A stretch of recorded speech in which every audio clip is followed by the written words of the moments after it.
All right. You heard it. You seen it. Probably from the thumbnail, probably from the title. We have a special announcement that, well, was announced from Etsy, but I've got a very, very special guest today because, well, today we are going to talk about something that you guys have been requesting. And also, I'm actually hearing myself back again. I love when that happens. So here we are.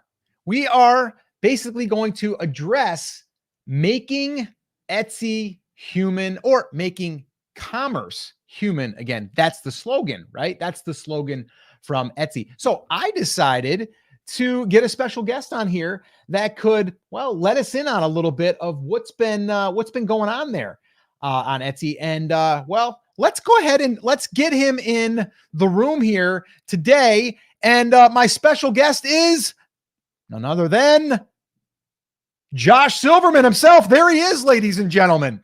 And he is here to answer your questions. And yes, if you guys didn't realize, Halloween, yeah, that's right. Chris Schaefer is Josh Silverman for today. So if you have any questions for Josh Silverman today, please drop them in the comments and we'll get them answered because we've got the man here himself. I almost called you Chris. Josh, please let us know, what is the state of Etsy right now? And what's this whole thing with making Etsy or commerce human again? Can you address that, please? Scott, first of all, it's great to be here, right? I love that your community is so involved in this. I heard you guys were voting for somebody else for mayor of Etsy at some point, which I don't think is a thing, right? I'm the CEO, but I think that's kind of interesting. And what Etsy is really about is standing out and being different. And you may have heard, and I think one of the things you wanted to talk about today was how we're making holiday shopping magical by making commerce more human again. And when we're talking about that, it's not just for the interaction with the site. We really want buyers to have unique experiences. That's why we're doubling and tripling down on things like gift mode and rolling out additional ways to get in contact with human beings at Etsy so that you can have that unique experience and give unique gifts. I love it, Josh. So let me ask you, you guys put something out in one of your articles recently that basically said that you were going to be adding more human representatives for customer service and for making the sellers supported as well. Or did I read that incorrectly? And we'll probably pull the article up here in a second just so you can't dodge that. I'm just saying. Is that true? Is that what's going to be happening here from what you stated in that article? Or did you state that? Or was it someone else on the team? Please let me know who stated that. I don't actually write anything. You should probably know that by now, right? I'm a little busy dealing with the day-to-day operations of a rather large e-commerce platform. We're no Amazon, but we're trying to find our way to be a unique place where you can go for online gifts. And Scott, what I think you're talking about there is our initiative to make the holidays even more magical. Is that what you're discussing? That is the article that, yes, that's the article that we saw that was posted. And yeah, I wish Chris was here today because he would have had a lot of questions himself. But I would like to just ask you, what was stated in there was basically saying that you guys are going to be adding more customer support. Does that also mean that you're going to be adding some seller support? That's what we all want to know. I don't know that I'm able to actually discuss that. But what we can talk about is how we're making the holiday shopping even more magical for people. And what we're talking about there, Scott, is adding in addition to all of the gift ideas, right? And this really started at the beginning of this year when we rolled out gift mode. We have more than 5,000 different gift ideas that people can roll through, and buyers can build gift lists, set reminders, send personalized messages and videos, all of those kinds of things. Additionally, to help make holidays magical for everybody and create that unique gifting experience, we're starting to put some Etsy gift cards in major US pharmacies, grocery store, and other retail locations throughout the US. And we're creating new opportunities to bring in more buyers. We're also trying to make that app and the homepage pop when we bring in those new buyers so that we can turn those new buyers into existing buyers. One of the other things that we're trying to do is help people discover new categories, trends, and deals to make sure that once we get those people in the door with that first unique experience, that we can continue to develop unique experiences for them down the road. Oh, okay. Love it. It sounds like you're reading off of a script, because you probably are reading from that art. No, you're just okay. Not you. All right. Here's what we're gonna do, guys. We're gonna take the character away now for a second. Josh Silverman, thank you so much. Could I have Chris Schaefer back in the room, please? I think he tends to Yeah, make a little bit more sense out of what's being said out there. I think we can probably arrange that. Do I have to take the blazer off? Is that I don't know, guys. In the comments, do you want Chris to take the blazer off, or should he leave it on? blazer? No blazer. I see We'll Jeff find out. says nice suit jacket. Jeff here from the magnificent state of Montana. It looks like so far loving the blazer, very chic. Yes. Okay. No, he looks great. You look great. So keep it on, I guess. Let's oh, pup style Haven says off. No, so I guess it's a little bit no, leave it Just on. for clarity, if it's coming off, I'm not taking it off on camera. So that's Yeah. just Let's not just happening. let's just leave it on, and you can sweat over there in your Okay. office. All right. So let's legitimately let's get into this, right? So there was an article that was posted that basically was from not Josh Silverman, but who was it from, Chris? It was someone that's in charge now of the marketing, I believe, or the customer Yeah, it service. came from Raina. So one of the things that I find amusing about this, Scott, is right around this time last year, they eliminated the chief marketing officer position. Mm. And they said, we don't need a CMO. And then it just became someone else's job. And now they brought it back. So I think it was their COO and CMO. So they got rid of a position and then brought it back, but combined it with their chief operating officer. So it was Raina Moskowitz. Okay, cool. All right, can you pull up the article now so we can see exactly what was being said? Not you, I guess, summarizing on the fly, which I believe that's what you were doing off of the "Let's Make the Holiday Season Magical." Yeah, there we are, more magical. How we're making holiday shopping even more magical. This was posted not that long ago. This is like less than a week, about a week ago. Yeah. So let's dig into it, Chris. What does this mean? What are they saying here? They're saying a lot to not say a whole lot, which seems to be kind of par for the course with Etsy. But I've seen two different takes on this. And I want to run through what they're talking about, Etsy themselves, with you. And then I want to get your take on which interpretation sounds more correct, right? Based on actual context of what's in the article. And this is the thing with Etsy. You and I have gone back and forth a few different times and said, hey, that's not what this means. If you read the sentence before and after it, it's very clear what they are talking about or what they're not talking about. This seems to be yet another case of Etsy saying one thing, and then when you read a little bit further, that's not actually what it says. So they announced a few different things. The first thing is what they're doing to shore up with buyers for Q4. Okay. Right. And what they want to really do here is double and triple down. So the first thing that they're doing, they're saying they want to take the stress out of holidays with a one-of-a-kind shopping experience, right?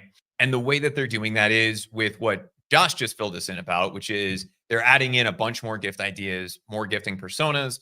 They are going to be stocking those Etsy gift cards across different places, and they're trying to make the app and homepage of Etsy.com more inviting. What that means, who knows? I don't care if it's inviting. I would prefer that it's converting from a seller perspective, but that's really what they are focused on. That's the main thrust of this article. And as we get through the rest of this, what they're saying, hey, we want to spotlight our sellers. And this is where the sellers side of this starts to come in. They're saying, we're going to bring the magic of Etsy to life. Buyers come to Etsy to find special and unique things like Josh just filled us in about, and to support creative people. Yes, but they also just want really cool stuff, right? Like there are some people who go to Etsy just to support Etsy sellers, but realistically, it's about the item, not about the person for the most part, until they've had that initial interaction. And what they're saying is, in their brand new holiday campaign, I think it would be weird if they recycled a holiday campaign, but whatever, Etsy 2023, great use of TV advertising dollars throughout the US, UK, and Germany is going to be highlighting sellers. And we saw them start to do this a few months ago. And even at Etsy Up, I think it was, they showed some of the billboard ads and some of the banner ads that they are rolling out that will feature Etsy sellers. And they showed even a few of the video spots, like the glass blowing lady and some of those kinds of things, right? And so as of this week, they are starting their advertising campaign. And that was one thing you and I have been talking about over the last few weeks is they've pulled back a lot on ads. Why? probably because we're in the middle of the most expensive advertising thing that happens every 4 years in the United States. And Yeah. if you watched football this weekend, you probably saw, instead of drug commercials, right, you saw nothing but political ads. Hopefully that will end early next week. And so by them starting to run ads this week, we should start to see that traffic increase. But they're really doubling and tripling down on that advertising spend around the holiday campaign, at least in the US, UK, and Germany. The other thing they're doing, and I don't understand really why, is they're doing what they're calling an immersive pop-up, which is just a pop-up retail store that will spotlight some of the giftable items and trends, including the people who won the Etsy Design Award, which rolled out a few weeks ago. And so just thinking about that section of this, ignoring the buyer things like gift cards, okay, cool, whatever, everyone has gift cards. Do you think that this is enough to help Etsy start to stand apart? Just the advertising campaign portion of this? Well, I mean, I think it's a step in the right direction. They have been running ads. I mean, I've been seeing them even with all of the political ads that it's like, littering the advertising space.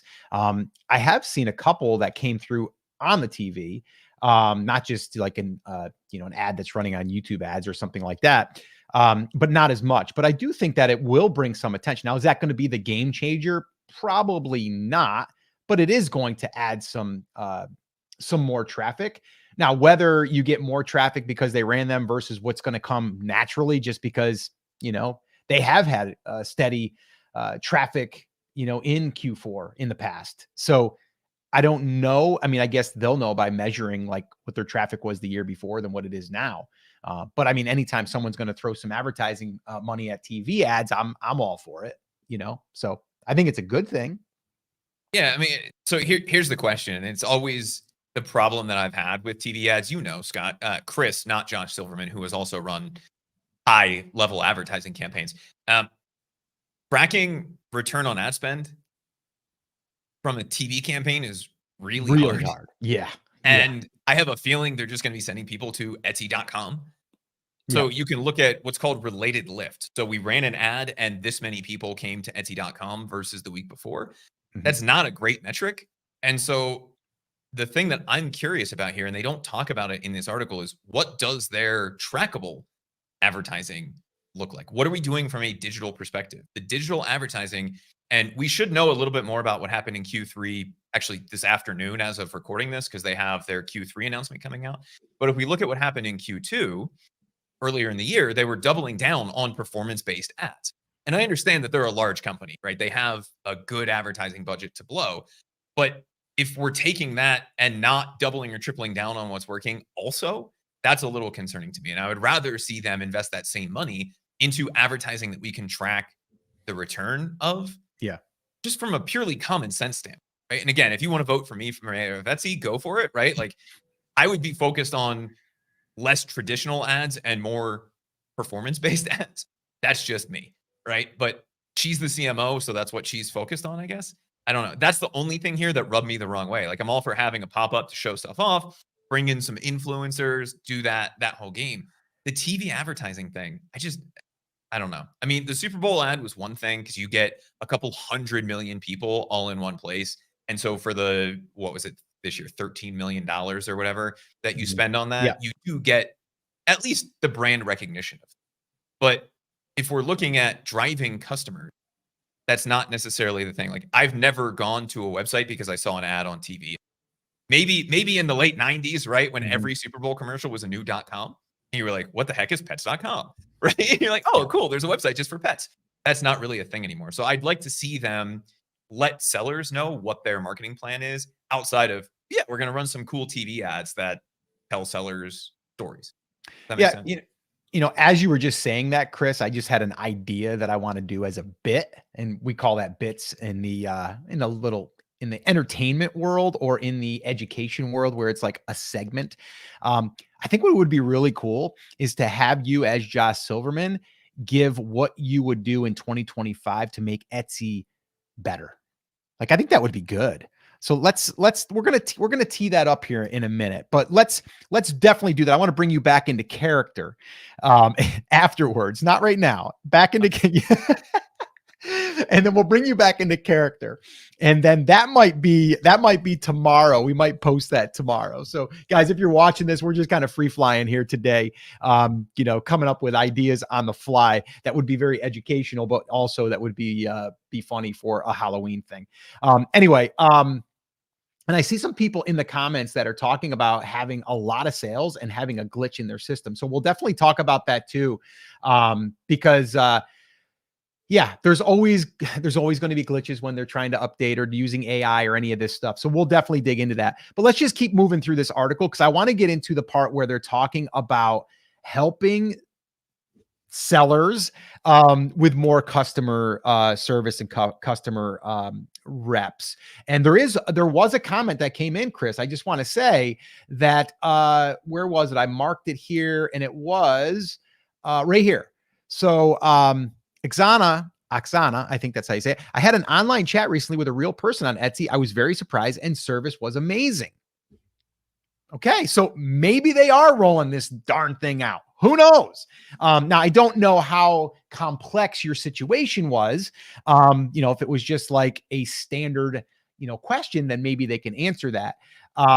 And then we had one here from Go Glam and says customer service is polite, but not good. They can't resolve anything when you need actual support. So that's the flip side, right, Chris? And so the question that I have for both of those comments is, was this support for seller support or was this customer support? Because to me, those two are not the same thing. No. And one thing that we'll see is that Etsy's kind of trying to use that interchangeably here, but we'll get to that here in just a second, Scott. So the second big chunk of this, and this is something you and I have been harping on because it seemed last year around this time that this was the direction that they were going. And they said in their Q1 report, their Q2 report, and maybe they'll let us know this afternoon when they release the Q3 results, that they're headed in this direction. But really what they're looking at is making Etsy a reliable experience so that once they get a customer in, they will keep coming back for more. And this is something you and I have talked about ad nauseum, where we're saying, look, if you're using the spray spaghetti at the wall approach, that will not work moving forward. Etsy yet again is telling us that they want to create reliable experiences for customers. What's the best way to do that within the shop that you control? It's use that niche-based approach, right? So not only are they rolling out some advertising campaign and the gift cards and all that fun stuff, but they really are trying to build an experience on Etsy that is conducive to buyers coming back again and again. And the best way to do that is to create a reliable experience in your shop so that someone knows when they come in that they're going to get exactly what they are looking for. Is there anything I'm missing there? Anything that doesn't make sense? No, I think it all makes sense. It's just not very clear. You know what I mean? Like, I mean, not you. You're making as much sense as you can from what you're seeing here. Now we had someone that said, yeah, they reached out recently and they got some customer support, or I'm sorry, some seller support. Okay, great. But then you have someone else that says, yeah, they were polite, but I didn't get any support because it was basic and generic, and you didn't get much. So, yeah, I mean, from what we can see, there's no proof of this yet, unless we have other people. And if you guys have had any interactions with support lately, how's it been? Let us know in the comments. And I'd be really curious. And I think what Etsy is saying here is to do that, they're doing a few different things. The first thing is they've updated the search experience to surface the best of the best. Search isn't really any better on Etsy, at least yet. We'll see what happens from a seller perspective. I haven't heard much good. I did a little bit of browsing over the last few days, Scott, because I am starting to look at Christmas stuff, and could not find what I was looking for unless I knew exactly what I was looking for. So it doesn't seem to have done that for Etsy, at least yet. Gift mode works like a charm. If they have a buyer persona, yeah, it will surface you some really cool stuff that you probably haven't thought of for that person. But actually typing something in and searching is still not something that has been a great experience from a buyer side, and sellers seem to have that same experience. The other thing that they're saying, and this is something that was a hot point at the end of last year, was that they are doubling down on the purchase protection program, right? And they're saying they're doing this to make it right for buyers and sellers. I understand the concept. The gripe that I have with this is how this was used last year and the way that those support tickets were handled, right? And you and I talked about this when we went through their transparency team or whatever it was called Yeah. report. And it basically looked like if somebody made a protection complaint, that it was just granted regardless of the validity of it. There wasn't much investigation into it. That was like how PayPal started. You remember back in the early 2000s, you could just be like, yeah, I definitely didn't get the TV that I ordered with PayPal. And they'd Right. be like, here's $4,000 back. And you're like, thank you. And also I have a TV. That seems to be a little bit of how the purchase protection program is working, at least so far.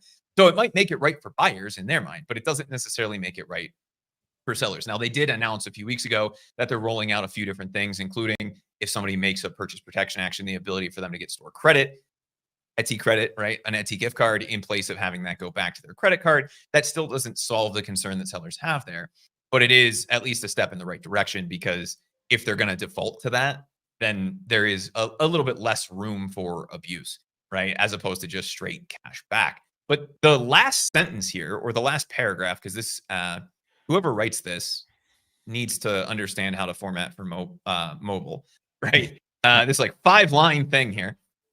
This is what everybody has been talking about. Kind of skip through the rest of the article. They're saying, hey, there's no more important time than the holiday season for us to be here for our community. Okay, who is the community that Etsy is serving? Not necessarily the sellers, it's really the buyers, right? Yep. That's why we're adding hundreds more customer support agents to ensure we can meet increased demand and support the people who make our marketplace so special. So reading that, Scott, the two versions of this that we have gotten from the community and from the articles that we've seen out there is that Etsy is adding customer service agents, and that Etsy is adding a ton of seller support agents. Reading this, which is Etsy's official announcement, is it both?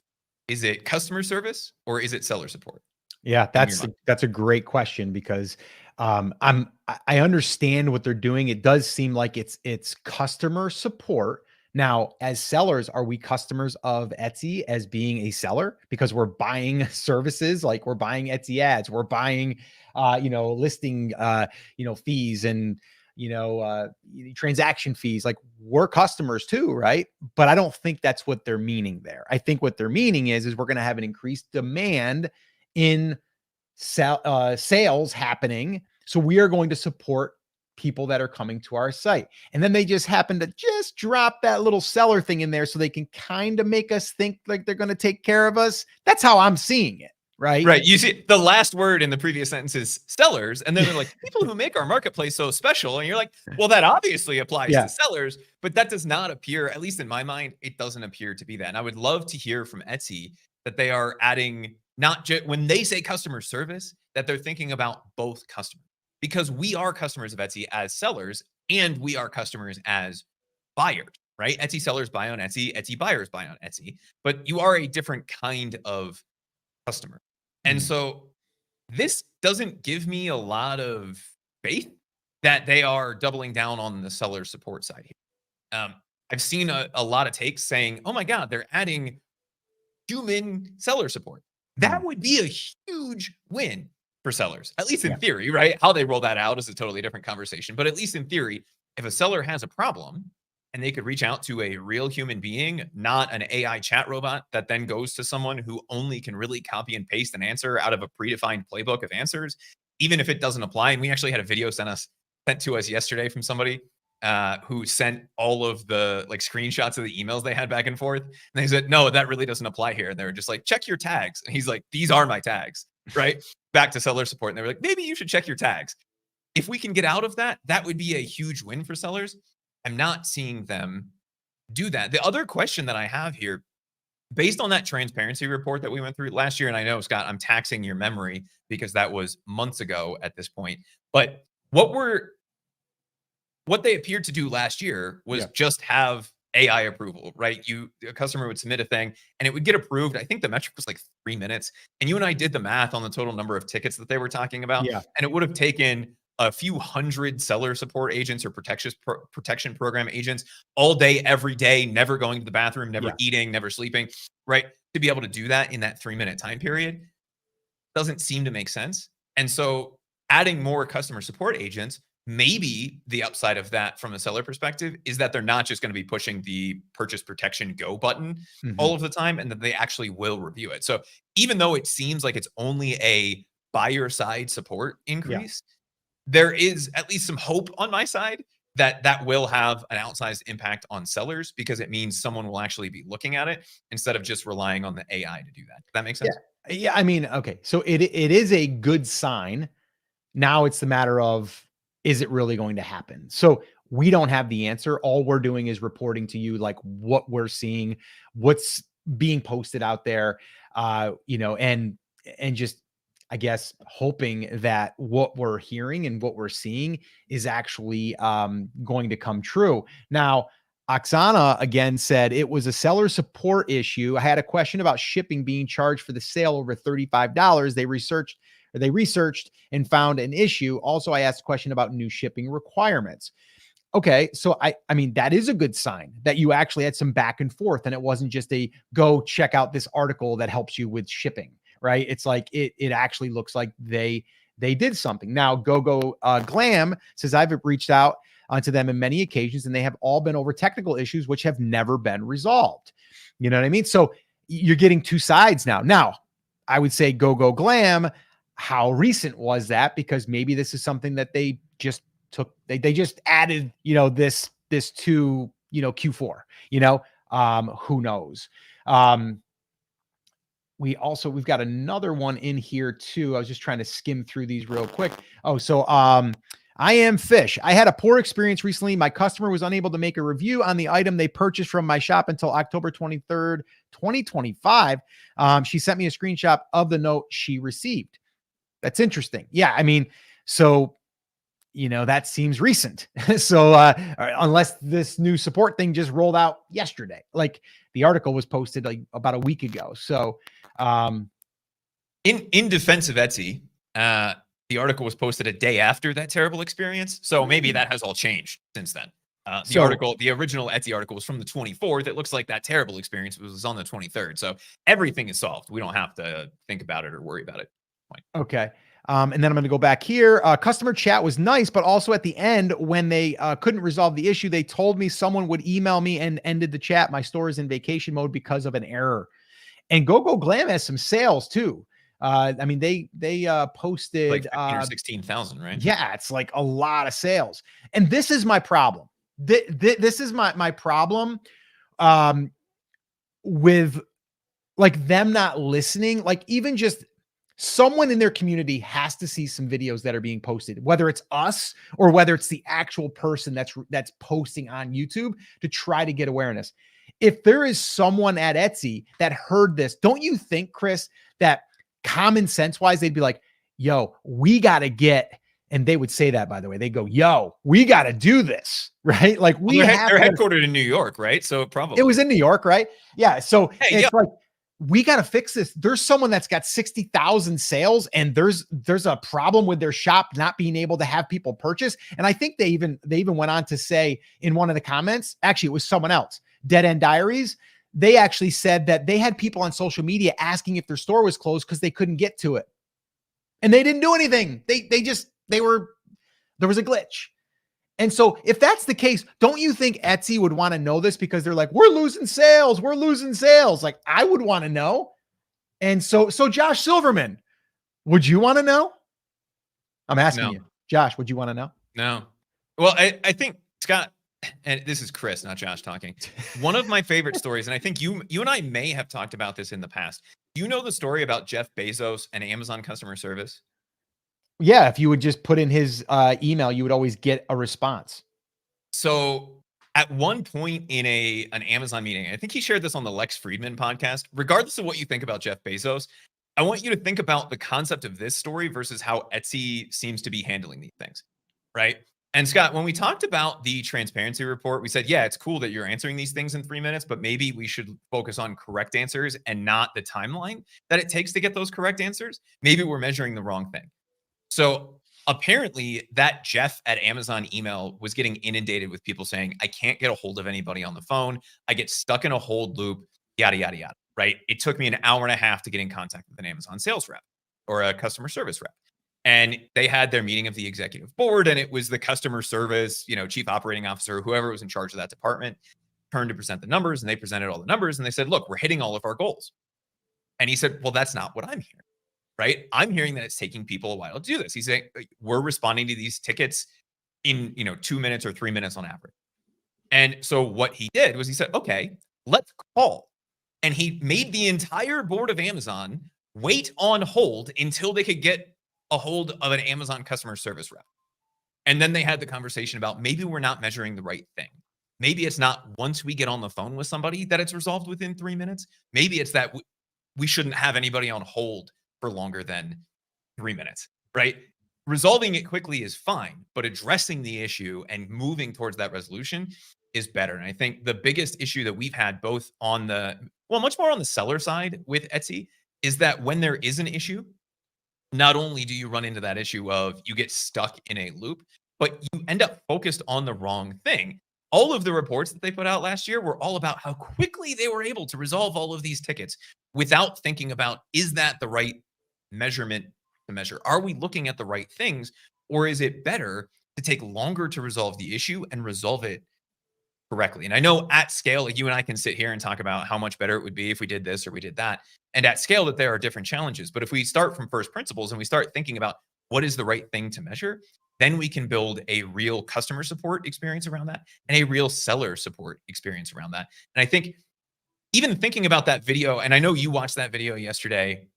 I watched that video yesterday. We may or may not share it on the channel at a later date. We're not going to do that today because we have a lot of things that we want to talk about.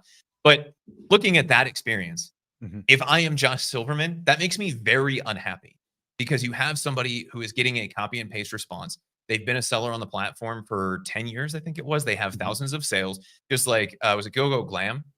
Yeah. Who had 65,000 sales Yep. or something. And it's one of those things where it's like, okay, did this account deserve to be suspended? And watching through that video, there were some things on there that I was like, if I was the customer service rep on the other side of this, probably would have suspended that account too. But also, we need to address the reason that he created the ticket to begin with, which had nothing to do with the reason that the account was eventually suspended. Right? Like if you're showing up for keywords that aren't related to your thing at all, and I ask you a question and I share with you my entire listing, my title and my tags, and I say, I don't understand how I'm relevant for this. Either tell me that you can't tell me because it's a business secret, or tell me the reason. If it's something that you can share about the algorithm. Don't tell me, I don't know, go check your tags. Right? Like that's the level of frustration that we're dealing with. And you're like, I shared my tags with you. None of them are relevant to that search term. You end up in this frustrating loop because it seems like what Etsy is measuring is the response time, not the outcome. And I know that that's a harder thing to measure, right? Successfully resolve tickets versus time to answer, but that is the right thing to measure. Does that make sense? Yeah, no, I mean, it does. It's just, I guess it comes right down to like, you just want some type of answer, right? Like it's like if you hear sometimes people, even like, the home remodeling business or whatever, right? Or a plumber that you're trying to call. Like someone might be like, oh, I can't answer the phone now. We're so, I'm super busy right now. Or the person can't get back to you right away. Like I'd rather you get back to me and say, listen, I can't give you your estimate yet, but I just wanted to follow up with you and let you know we're super busy, but I'm going to get back to you Monday morning or something, right? It's like people just want a response, right? And that's what we're saying that we're not getting. I Am Fish says, Etsy was super slow resolving my issue. I even received an email from Etsy a few days later apologizing that they wouldn't be able to respond right away because they were overwhelmed. But you know what, Chris? I'm okay with that because at least they addressed it. Days later, right? No. Yeah. Give me a timeline and then stick to the timeline. It was either last week or the week before. I was sharing the experience. It was not with Etsy, with another platform where we ran into an issue. And they kept telling me every time I called, we will have a supervisor call you within an hour. It took 3 weeks to actually get on the phone with a supervisor, right? And about the 5th time I was on the phone, I said, please don't blatantly lie to my face, right? This is now the 5th in an hour that we are at, and we're still on the phone. If you can't get somebody there until Monday, just tell me that, and I'll deal with it on Monday. But I need to have a real timeline. I don't have a problem with sending an email to somebody and saying, hey, this is kind of a complicated thing. I can't address this a normal way. I'm going to escalate this. Expect a response in 3 business days or whatever it is, right? Have a little bit of transparency in the process. Don't not answer the ticket for 5 days and then tell me that you're going to respond to it at a later date because you're really overwhelmed. You know how you can do that? An automated email response saying, hey, we're swamped right now. And then I would have that answer immediately and I would know what the expectation is, right? It's like, hey, we have a lot more tickets than we normally do.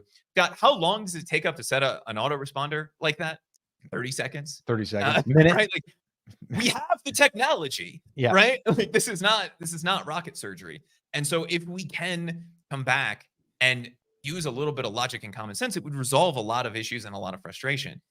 I think a big portion of it is they don't equip seller service agents. Customer service agents on the Etsy side can push whatever button they need to push to make the customer happy. That's a good thing to a point, right? If we're thinking about that from a customer service perspective. But if it's my business, if I own Etsy, I would rather err on the side of giving a refund to a customer more than making them prove every single allegation. There's a line there, right? And it's not auto approve every Etsy purchase protection request, but I would rather err on that side. So I understand that. On the seller side, I don't understand why there's not a foundation for saying, hey, here's how to get a real answer.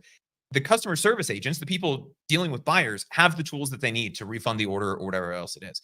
On the seller side, the only tool that they appear to have is the Etsy handbook with some sort of a sort function and search function that they are then instructed to copy and paste directly out of, right? If you have the same customer service interaction with 3 or 4 different people and you create 3 or 4 different tickets, you will get almost identical answers because they're just copying and pasting. Maybe they're running it through Google Translate or whatever, right?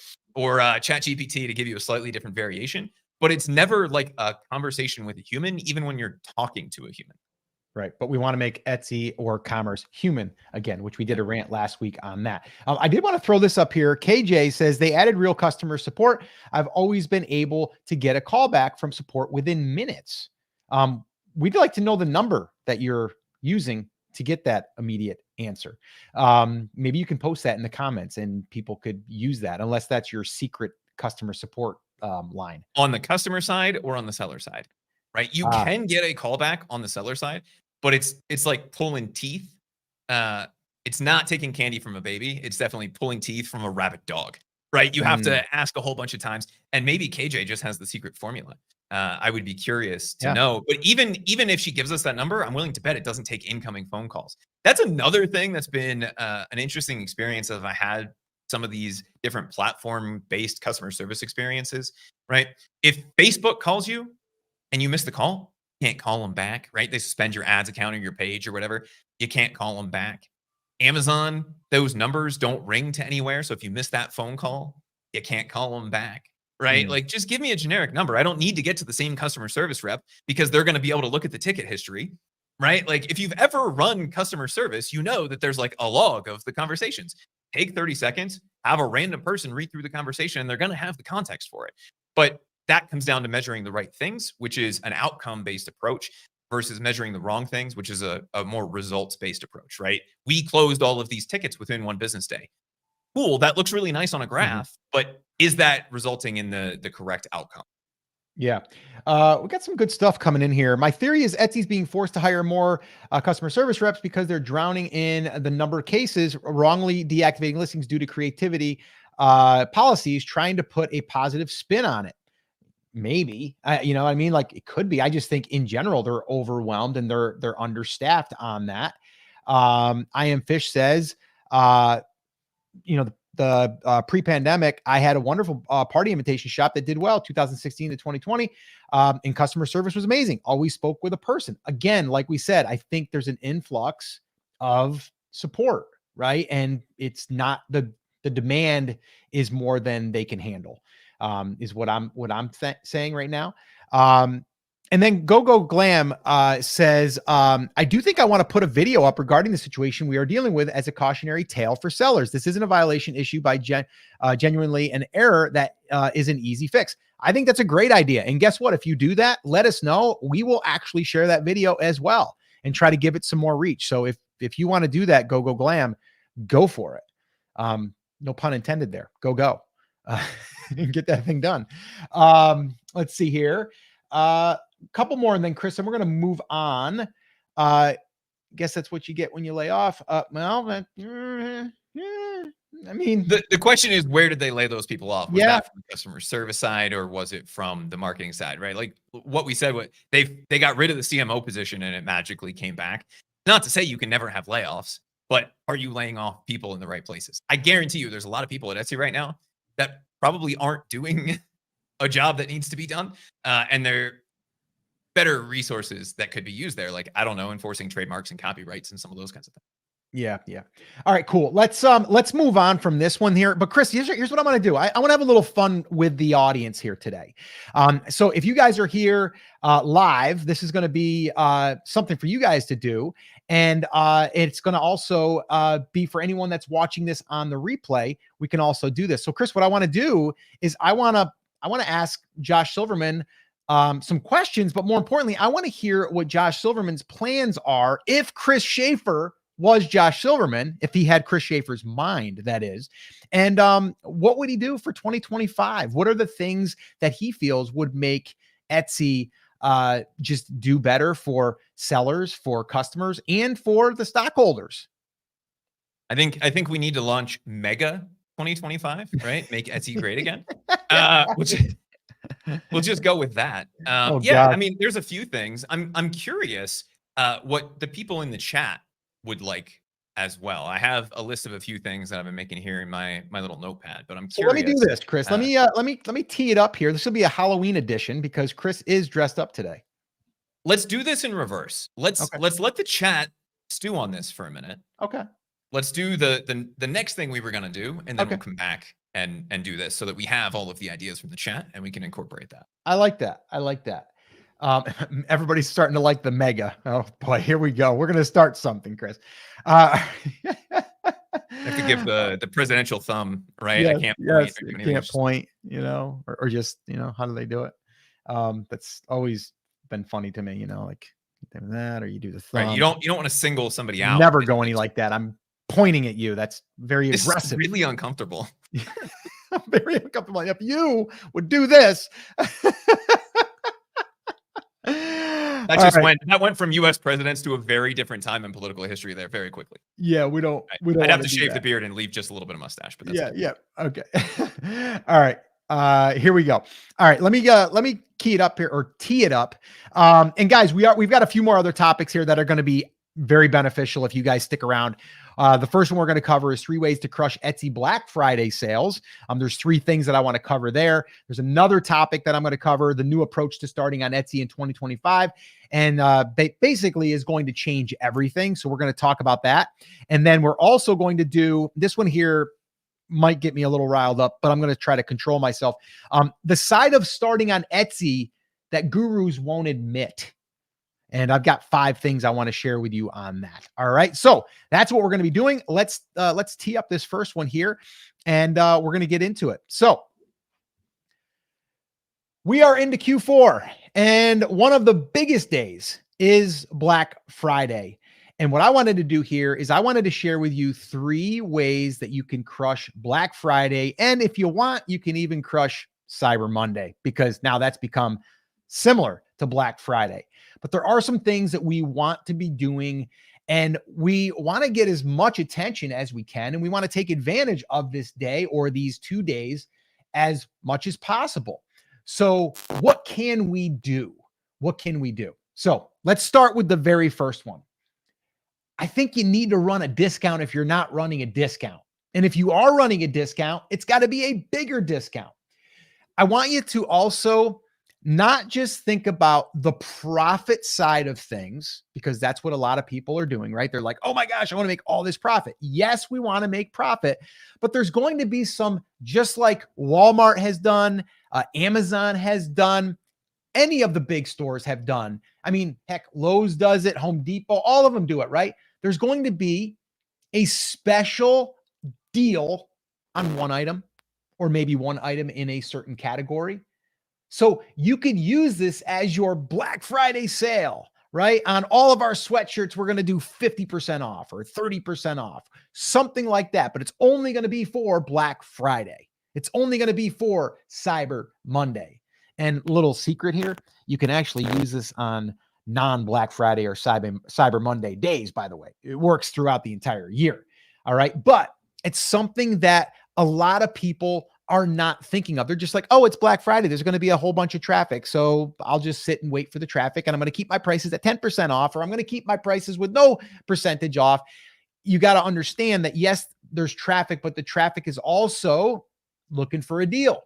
So it doesn't mean you have to do your whole store. It doesn't mean your whole shop has to be, discounted this heavy, but you have to think to yourself, what are some items that are going to have a higher demand? And I've always talked about this, right? You want to use those in-demand products to lead people into your shop.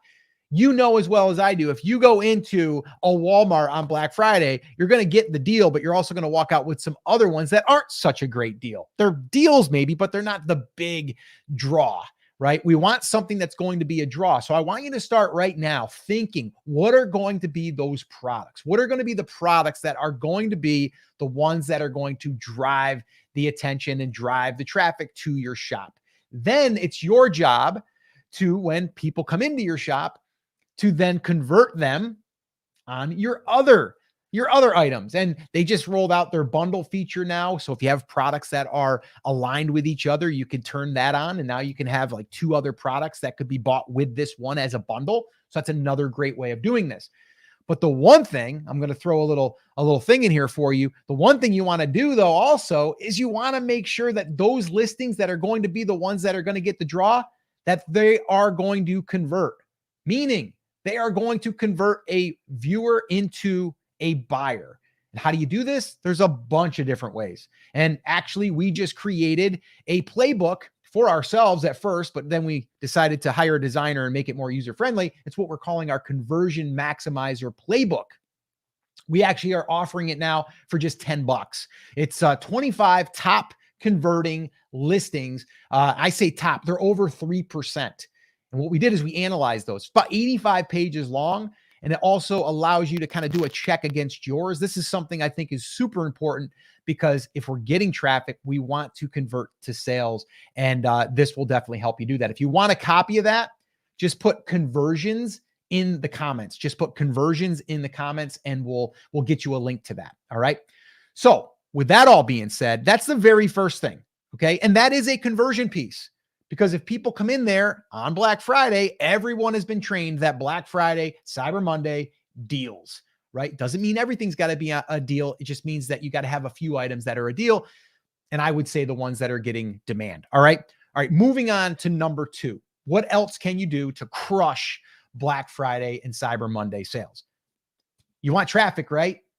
Well, run some Etsy ads. I know. It's scary. People are like, oh, but I don't want to. It's going to be more expensive. Or, oh, I don't want to spend a lot of money because there's already going to be traffic there and it's going to eat into my profits. Remember what I said.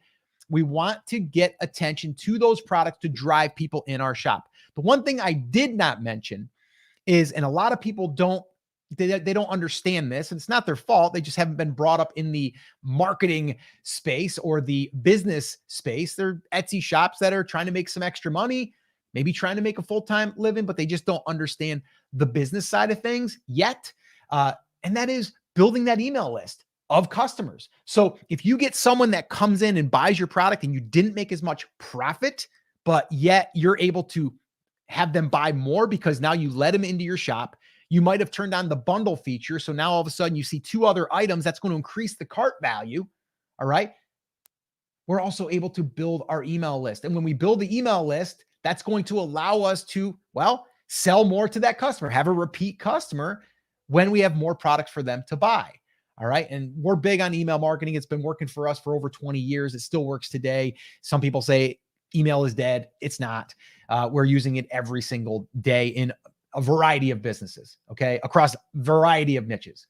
Okay. So that's what I would say there. Don't be afraid to spend some money on Etsy ads. Although you want to be strategic and you want to have that discount running on that product for Black Friday, because that's what people are going to be looking for. And that's what's going to get them to convert to a sale. And then we convert them into an email subscriber, which then we can do further marketing down the line. And that's really super important. Number 3, just what I just mentioned, email. If you have an email list, I don't care if it's 50 people. If you have an email list, you want to let people know about your Black Friday sale. And you even want to let them know a week before Black Friday. Let them know, hey, we're working on our special deal, or we're working on a new product even. You could even launch a new product around Black Friday and be the product release if you want to, because there's so much attention for this. Or maybe you're going to do personalization for free for that day, right? You can do that as well. But email is going to drive awareness and drive attention. All right. Now, I know email can be scary for a lot of people. We actually have a playbook. It's another playbook. This one's free. We're giving this one away for free. And if you want a copy of that, just put email in the comments and we'll send you a copy of that. All right. And that'll walk you through our email marketing strategy. Also, it'll show you how we build a list, not on Etsy, off of Etsy, using what we call our fishbowl method, which is really a giveaway. It'll make more sense if you download the guide, and it'll walk you through exactly what we're talking about there. But even if you don't have the email list this year, build it for after the first of the year. Okay. And we're taking advantage of the amount of traffic that's coming in and converting them to a sale. If we convert them to a sale, we have a chance of getting them on our email list. And before you say, well, Scott, I thought it's against terms of service, you can't build an email list, they don't want you to send an email, that's wrong, that is false. What you can do, or what you can't do, is just randomly email. You just can't do that. Okay. You get a customer, you get their email. You can't just randomly email them. What you can do is ask them if they want to join your special VIP club, where they'll get special discounts, special releases, and maybe even you'll do some giveaways. Right. And what you do there is, in that first message that goes out to your customer once they purchased in Etsy, you would then let them know about your VIP club. We basically use they call it a landing page. It's basically just a one-page little mini web page that's like a website. And it offers a discount and getting access to the VIP club, and in exchange for their email address. So now they have to click on that link. They have to go to a page. They have to put their name and email address in, and they have to say, yes, I want to receive this, and I want to receive email from you. Once you get that, you can email them. And if they don't want to receive your email, guess what? There's a little thing at the bottom there that says unsubscribe, and every email will have that in there. We use Everbee email. If you're not using that yet, I definitely recommend you trying them. You can head on over to brandcreators.com/Everbee, and you can go ahead and sign up over there. All right. That's what we use. So that's the three things. So number one, plan your discounts now and get ready to ramp things up. Number two, run ads on those top products that you're going to be promoting. All right. And then number three, send emails. All right. And the one thing I didn't mention there on the email side of things is, don't just send one email. Okay. You send one in the morning, one late afternoon, and then one 3 hours before it's going to expire. Okay. You're giving people a heads up. You're reminding them that it's going to come to an end. And then you're reminding them one last time, last chance. And that right there has done very well for us in a variety of different businesses, and has generated millions of dollars in sales across, like I said, multiple niches. All right. So that's what I would do. Those are the three things that I would do. So this way here, you can crush Black Friday and Cyber Monday. Chris, anything you want to add to that? I think, God, people are afraid of doing discounts. You don't have to do anything on Black Friday. So I think that's something people get caught up in. They say, I don't want to offer a discount, or I can't offer a discount. You still are going to see increased traffic and sales. The question is, how well positioned are you to take advantage of that? And I think if you are doing things the right way, right, and we are taking advantage of this, we have something like the email list. We are running some ads, and maybe, Scott, maybe we're even pausing those ads on Black Friday, Cyber Monday, because everybody is running ads on those days. But if we're running it for a few days before, we're starting to get that traffic. People are adding it to the cart. They're favoriting it. We can then remind them on those days to go make that purchase. And I think if you're worried about Black Friday, Cyber Monday, don't be. You will see an increase in traffic and sales across the board.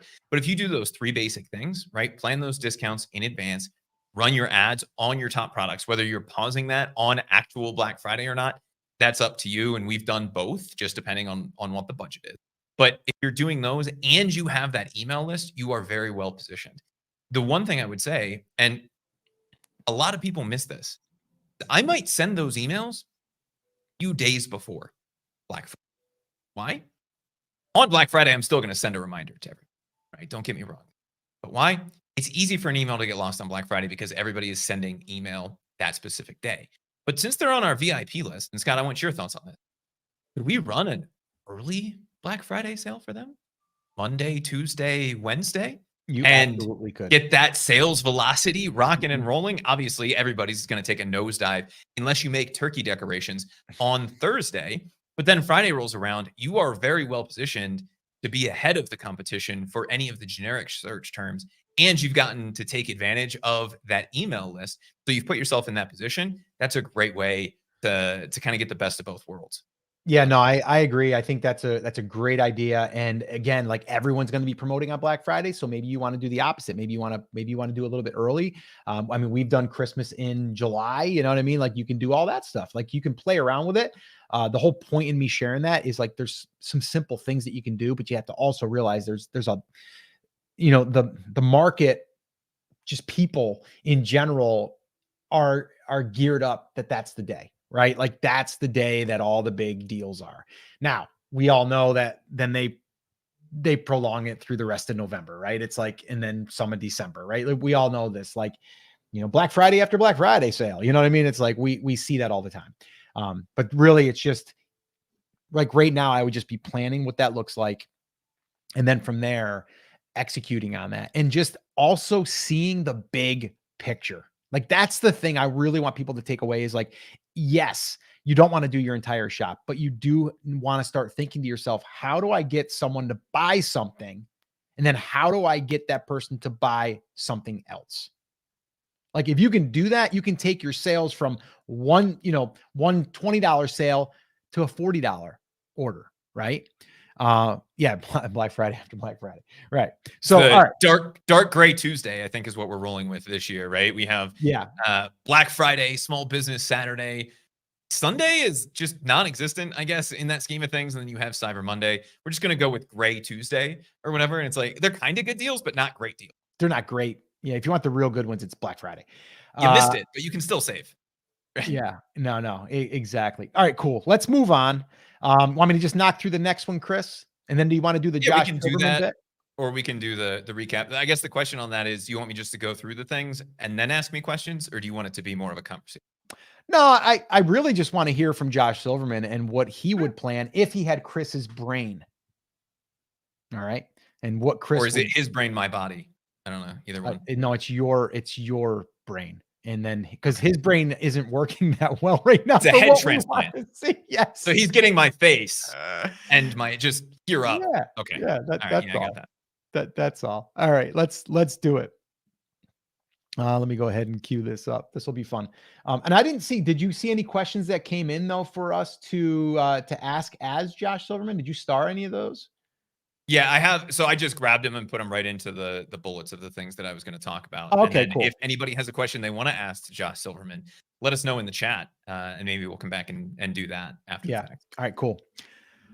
All right, on this special Halloween edition, I have a special guest that is going to tell us, well, he's one of the top at Etsy. Actually, he is the top of Etsy, and he is going to tell us these exciting plans of what is going to be happening for Etsy and its sellers in 2025. Let me just say though, this person, Josh Silverman. Welcome, Josh. Now, this Josh Silverman is a little bit different than the original Josh Silverman. This is Chris Schaefer, and I believe that his marketing brain it's a little bit better than Josh Silverman's, to be honest with you. But what we're going to do is we're going to hear from, if Josh Silverman had Chris Schaefer's brain, what would we be doing, Chris, moving forward? And I love the sport jacket. Looks great, Josh. And I love the scruff. Pretty close. Nice job there. So let me ask you, let's play the role here. Josh Silverman, what are your plans now that you have Chris Schaefer's brain? What are you going to do to make Etsy amazing for 2025 for us sellers that have really been wanting, just to see some big changes? What are you going to do for us, Josh? Well, first, Scott, I need to say that the state of Etsy is strong. right? But what we're trying to do in 2025 is make Etsy even better, not just for buyers, but for sellers. And so we're focused on 5 key initiatives in 2025. The first is improving seller support. You may have seen that we put out an article on the Etsy blog a few weeks ago talking about how we're increasing customer service. And we understand now, because you and your followers have been screaming at our support agents that they are customers too, that sellers need more support. So what we've decided to do is to actually equip people on the seller support team with the tools that they need to answer your questions and help you resolve issues in a non-generic, non-copy and paste way. As a part of that initiative, Scott, what we're doing is we're adding a dedicated seller support phone number so that you can actually call and get a seller support agent to help you work through your problem. Now, obviously, if you're breaking our rules, you're doing any of those kinds of things, then we need to pay a little bit more attention to what's going on there. But hopefully, this will help us resolve a lot of the issues we've had with longtime sellers getting suspended for what appears to be no reason. Now, I know Chris in the past has ranted about the fact that our legal team can't give clear answers, and I can't always promise that we will give the clearest answer. There are still some things we can't share if you are violating certain rules, but we can at least get you pointed in the right direction and tell you what the problem was and why the account was suspended. That brings me into point number 2 here, and it ties into this, which is we're going to be creating true transparency for sellers. And you may, Scott, I know you shared on your channel a few months ago a super secret recording, which wasn't super secret because I did it in public, but it wasn't really findable on the internet, where I started talking about the algorithm and how we want to create more true transparency in the algorithm. We've taken a few steps in that direction so far this year, but I think in 2025, what our goal is not just to give you the ability to say, hey, maybe you should upload more pictures, but to tell you why your listing ranks where it ranks. And we're not going to tell you, hey, if you change this one thing, you'll rank number 1, but it's here's the weak points, or here where may be some of the problems with your listing. We see you're getting a lot of traffic, but you're not getting a lot of sales. Here's some of the common causes for that. Maybe go try testing your title. Maybe go try testing your images. So we can't give you 100% transparency, but again, just like with the seller support thing, we can get you pointed in the right direction in terms of why your listings rank, how and where they rank. And what's rolled out so far is a helpful step in the right direction. And obviously, we're not going to say if you write your title exactly this way or you do exactly this thing that you will rank number 1, because then we will run into some of the gaming issues. But since the goal of being on Etsy is to sell more, and we're looking at this as sellers being the customers of Etsy, if that's their goal, we want to give them all of the tools that they need in order to do that. We're going to give you more transparency into why your listing ranks, how it ranks, and some of the things that may be stopping it. Like I mentioned a minute ago, the conversion rate type of things. This initiative, and feel free to stop me at any point and jump in, also includes doing great, why Josh. suspended listings and accounts were suspended, right? And this is something that should be happening now, and theoretically an automated email goes out. But if you're a brand new account, that should probably be treated differently than people who have 5, 10, 60,000 sales on the platform. In fact, we have all of your contact information already. So one of the things we're going to be doing is if you run into an issue where we start to suspend listings for a creativity policy violation, for an IP infringement violation, as long as it's not obvious that all you're doing is listing Disney stuff, we are actually going to reach out to you and let you know what you can do to resolve that in the future. I think the other change to this policy, instead of it being a strike-based system for just the infringement type of stuff, we want to institute that for the creativity policy and a few of the other policy violations, like the image policy violations that have led to bulk suspensions for people. I think that is important. And having not just, hey, we saw this once and then did a review of your account and found 5 other violations, so we're going to suspend your account type of an approach, right? It's a per instance thing. So we're not going to go back in history. If the AI flags an image issue and we deactivate a listing for that, we will let you know. We'll send you an email. We'll put a giant notification inside of your seller dashboard so you know exactly what listing was suspended and why. And then we will show you how to actually fix the issue moving forward. I think what we want to do, and there's still a lot of work to be done here, Scott, but I think one of the companies that has solved this, at least to an extent, and has a much better approach than they did in the past is YouTube, with the way that they've instituted their strike system now. And I think you may know that the first strike on YouTube is actually just a warning now. And what we do is, what YouTube does is they walk you through a quiz on how to avoid that in the future. As I said, hey, here's the problem. We can remove this strike from your account if you understand what you did wrong. And I think we want to institute that same kind of 3 or 4 strikes policy for Etsy sellers when it comes to the suspensions, IP infringement, right? Like I said, obviously, if everything uploaded to your account is IP infringement, that may be a different conversation. But accidentally including Barbie in your title once, that shouldn't get your entire account suspended. And all we should have to do is a little bit of education for sellers to help them better understand what they did wrong and avoid it in the future. So you're saying then you'll have some type of AI that would detect the word Barbie or Disney in the title, and then it will flag that listing, and then we will have the opportunity to fix it, and we won't just be blatantly suspended without warning. Is that correct? Yeah, and that leads me into big change number 4, which is doubling or tripling down on the IP infringement stuff, but the right way. What we've seen is a lot of sellers reporting that they are getting their accounts suspended. And when we did a little bit of digging into this, literally 5 minutes worth of looking, what we saw was their Etsy listing was created before the Temu or the Shein listing. And the images that were showing up on these other sites were taken from the Etsy listing and not the other way around. Now, we did have to bring on support staff to help with that.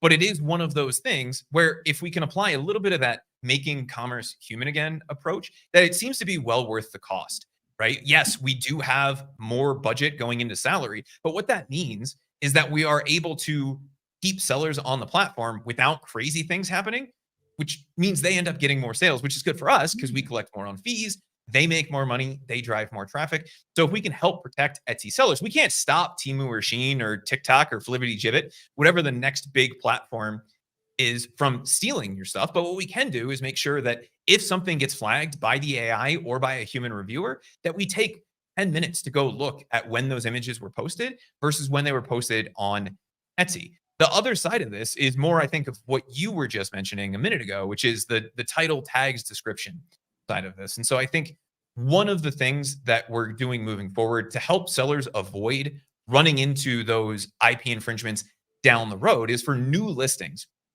that are being created. Whenever you enter a title, tag, or descriptions, our algorithm in the back end will look through that for any of the things that are very blatantly trademarked, right? So if you're selling something and you're saying this is Barbie, that's a very obvious example of it. And what we're going to do is we're going to suspend that listing. And while that listing is suspended, we will ask you if you have the rights to resale or to use that terminology. In a lot of cases, what we found is the AI was flagging things like clothes for a Barbie, which is not actually a trademark abuse or an IP infringement because you're not replacing people buying Barbies. But just because that word was there, missing the context, we were flagging that. So moving forward, what we're going to be doing is giving you the opportunity to resolve that by explaining the context. And then our seller support legal team will actually help determine if it's something that would violate trademark or not. And 2, if it's something that you are reselling. So if you're reselling, I don't know, a vintage Barbie, which is something that we allow within our terms of service, the name of that is Barbie. You're not taking market share away from Mattel. Is it Mattel that sells Barbie? I don't even know. You're not taking market share away from the original thing, and you have the right to resell, right? I know that from my time at shopping.com and eBay. That was a big thing over there. It's something that we need to pay attention to. And so we're going to be flagging it if it's something that needs you to upload additional documentation. For example, we have a lot of people on the platform, Scott, that use Disney prints and then they turn it into something that's cool. As long as they have the right to resell on that and they're not doing something that would violate that trademark or the copyright, depending on what the situation is, they should be able to sell that on the platform. So we're just adding that human step in. Again, just adding a little bit more humanity back into e-commerce so that when something gets flagged, it doesn't go up on the site and it doesn't create a strike against the account. It would just be a deactivated listing in your account. And if you're able to resolve it to our satisfaction, then we list it on the site. If not, then it would just stay in that account and it wouldn't count as a strike against you because you can write whatever you want in those boxes. But if nobody ever sees it, it doesn't really matter. Does that make sense? Yeah, no, great job. Great explanation. It sounds like you've got it all figured out there. We did have a question come in that I wanted to address. Krosh is what your name, I think, has been called now, because I think you're using Chris Schaefer's brain and it's you, Josh. So it's Crosh is what we're calling you.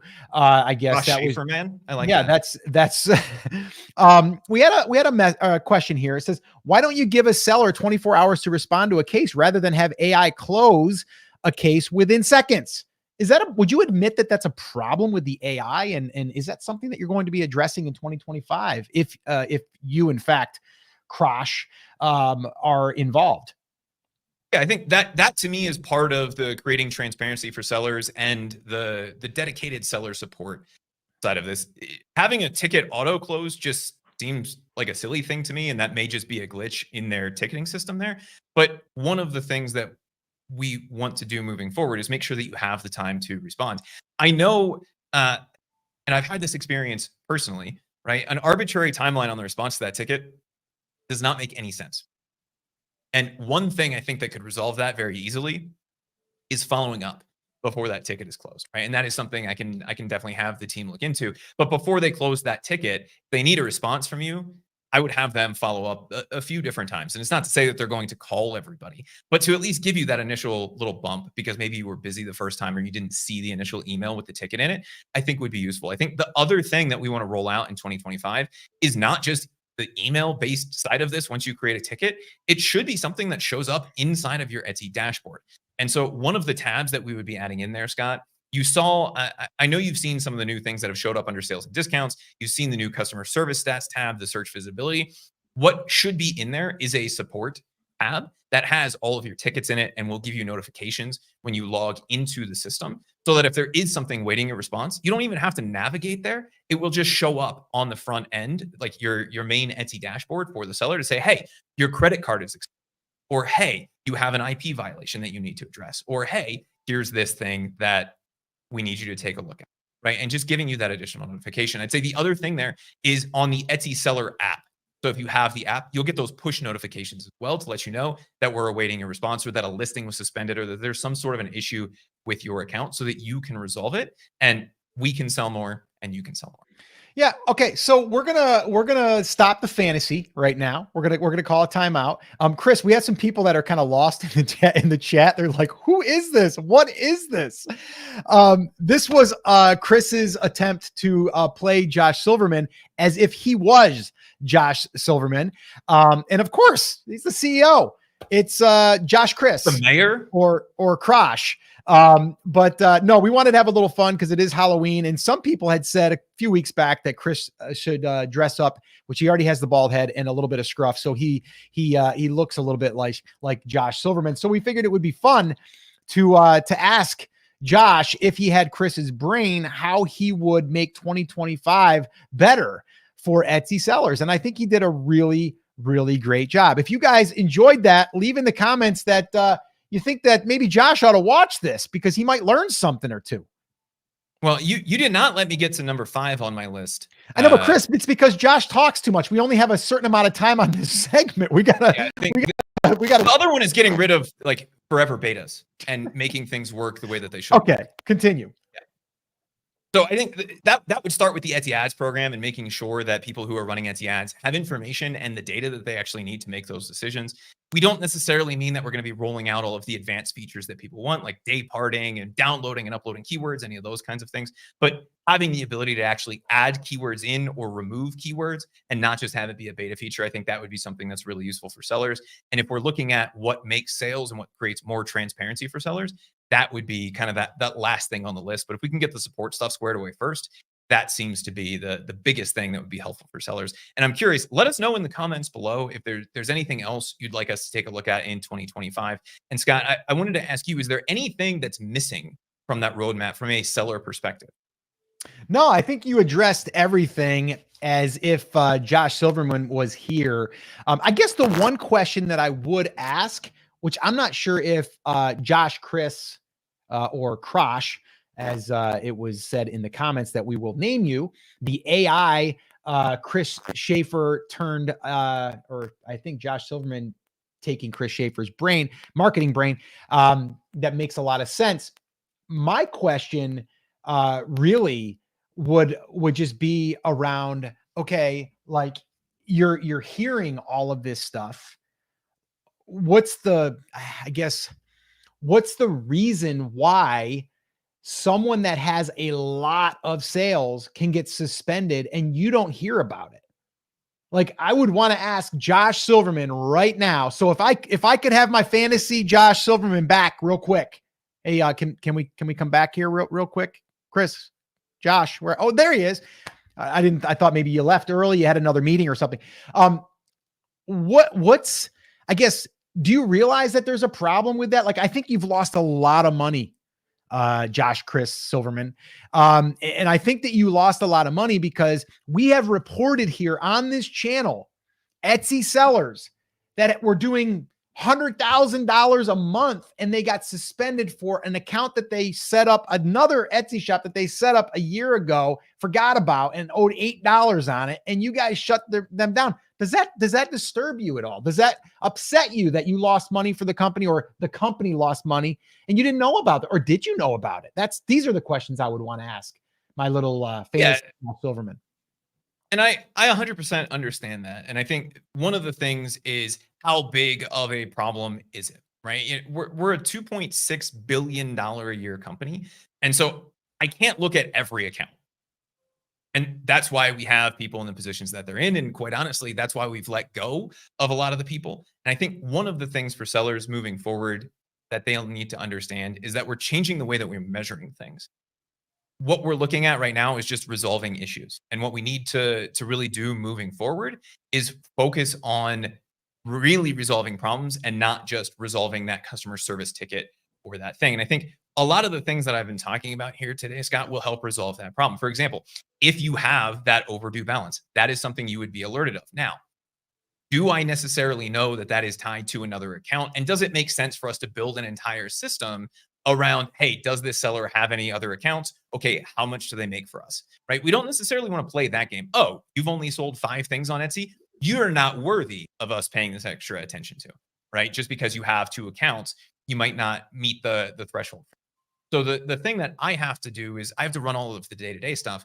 But when things like this become a problem, not just a one-off, because I think one-offs will happen in any business.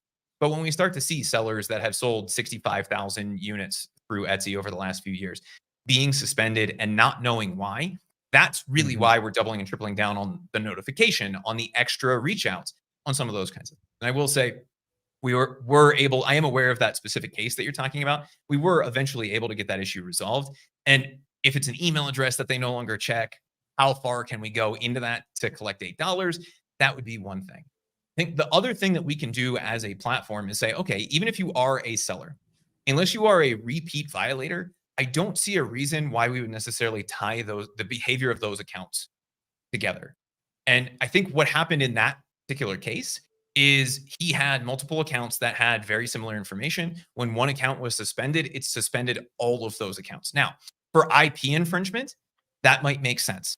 But for other types of violations, like an overdue payment or a customer service problem, just because it's happening on one account for that person doesn't mean it should affect all of those accounts. So I would be curious to hear from your community what the correct approach there is. But I think kind of separating those two things and having levels of infractions might make sense there, right? An $8 balance isn't necessarily treated by the accounting department any different than an $80,000 balance, right? Hopefully nobody owes us $80,000, but it's seen as a negative balance, and we would need to take action to close that account before that negative action gets worse. Does that make sense? But yes, what we could probably do is separate the different reasons why we might close an account, and that should solve that issue moving forward. And I would think actually an easier solution to that would be is just don't let people set up multiple accounts under one thing, right? Like, to me, it's like I would separate those completely, right? Like, yeah, if you want to set up a shop, that's fine, but you're not going to set up another shop under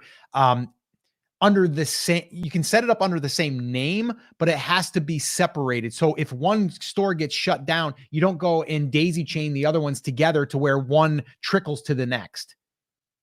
As I understand that in theory. The problem with that would be when there is a criminal action or somebody who is clearly violating the terms of service, like in bad faith on the platform.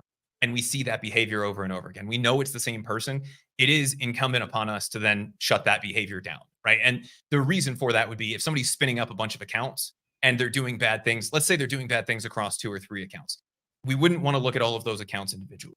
And that's kind of why I said I think there's probably a barrier or some sort of separation between the different kinds of shutdowns. If it's for IP infringement, that probably makes more sense. If it's for an $8 overdue balance, maybe we just look at that account individually, because it's not the behavior that's the problem. It's the bank information versus the behavior of that person or company. Does that make sense? Yeah. Okay. So, I mean, we can go down that rabbit hole for like a day, but I know that you have other meetings to get to. So we're going to let you go, Fantasy Josh Silverman. Thank you so much for showing up today. We appreciate you. If you guys have any questions for Fantasy Josh, Chris Silverman, leave them in the comments, and maybe we'll do another round of this. I saw a couple people in there said that you should make it a regular guest to have on the Fantasy Josh Silverman, played by Chris Schaefer. So maybe we'll let that happen. Maybe we'll make it happen. Who knows? But anyway, thank you. Run along and go off to wherever you go these days, and try to pay attention to us Etsy sellers out here, because we are supporting your platform. Thanks for showing up today there, Josh, Chris Silverman. Absolutely. It's great to have sellers who are extremely passionate like you and your audience to help us understand exactly what the experience is like, because it's very easy from where we're sitting to say, hey, this is how it should work. And just because it works that way on paper doesn't mean it works that way in real life. So voices like yours, I think, are extremely important. And anytime you want to have me, let me know, and we'll see if we can make it happen. Okay. Now I know that this is definitely not you, because you're talking sense. Anyway, let's all right, let's move on. That was a little weird. People were a little confused that were coming in, but that was pretty funny. All right, cool. So, guys, if you have any other questions, drop them in there. We've got a couple more things that we wanted to address. And I said that I was going to address these, so I'll try to go through these rather quickly, but I do think that it's worth going through. So I'm going to go ahead and I'm going to get this one going here. And if you guys have any questions, drop them in the comments. All right. So let's do it. All right. The next thing that I wanted to address here, or actually talk through, because I think it's super important, is the new approach to starting on Etsy in 2025. All right. So we're going to cover this. We're going to go through 5. Let's do it. All right. So the new approach to starting on Etsy in 2025, as we are almost there, or if you're watching this after the first of the year, we're there. And I wanted to do this because if you follow this, I believe personally, someone that's built multiple e-commerce businesses, and yes, on Etsy as well, I do believe that moving forward, this will change the game, but it also is going to require a little bit of different thinking than what you might have brought into the Etsy world, thinking that you're going to do to make a business or to make money, because that's what a lot of people are showing up for, right? They're showing up because they want to go to Etsy and make either side money or a full-time living. Okay. So what we're going to do here is we're going to cover 5. All right. And so I'm just going to dive right in. Number 1, you guys that have been here before probably know what the first one is, because it starts here. Focusing on a niche. There's been so much talk out there of just launching products in a variety of niches and just being, a gift site. And that's what you're going to do, is just make personalized gifts. Okay, that's fine. But how many shops can we have that are going to be like that? You're just not going to stand out, and you're not going to specialize. I do believe moving forward, specializing in a niche is going to, number 1, allow you to stand out, but it's also what Etsy wants. Etsy has said they want to cater towards brands that are serving a market. All right. So choosing the niche and focusing on one niche, and it doesn't mean it has to be like one super narrow niche. It could be a very, a broad niche. It could be something as broad as weddings, but then from there you niche down, and maybe you're going to do bridesmaid stuff. Maybe you're going to do groomsmen stuff, or maybe you're going to add those things. So focusing on one niche is extremely important. Actually, before I get on number 2 here, before I move on, let me also say that we actually put together a guide that walks you through what our strategy has been for the last, not even just on not on Etsy, but just building e-commerce businesses, but it's now been adapted to Etsy businesses. And that is our 100K roadmap. If you want a copy of that, just put 100K in the comments and I'll send you a copy. All right. Just put 100K in the comments and I'll send you a copy of that. All right. It goes through the entire process of like what we do. It's like 10,000 foot view, but you'll understand all the components that I'm going to be covering here. Number two, once we have that done, now we move on to focusing on multiple products that are going to serve that one customer. Okay. We have to start thinking to ourselves, yes, we want to find a customer, but how do we sell more to that customer? Not just the same day, which we want to do that too, but over and over and over again. Or that person refers you to one of their friends because their friend's getting married now and you bought a whole bunch of stuff through this one shop for the wedding or for a gift for a wedding, right? And then you say, oh, I went here. They have this really cute thing. That's where I go. And then your name is it's the old fashioned word of mouth. That's what we want too. Okay. But focusing on multiple products to that one customer is going to do even more than that. It's going to allow you to be able to, I'm going to move on to number 3 now, increase the order sizes. Okay. So right now, Etsy rolled out recently where they have a bundle feature, which is amazing. So now if you come in on one product, you're going to see 2 other products that are related, up to 2. You can only, if you want to do 1, you can, but usually it's going to be 2. And then they can add those to their order because they're related to that order. So Etsy is clearly saying that's what they want.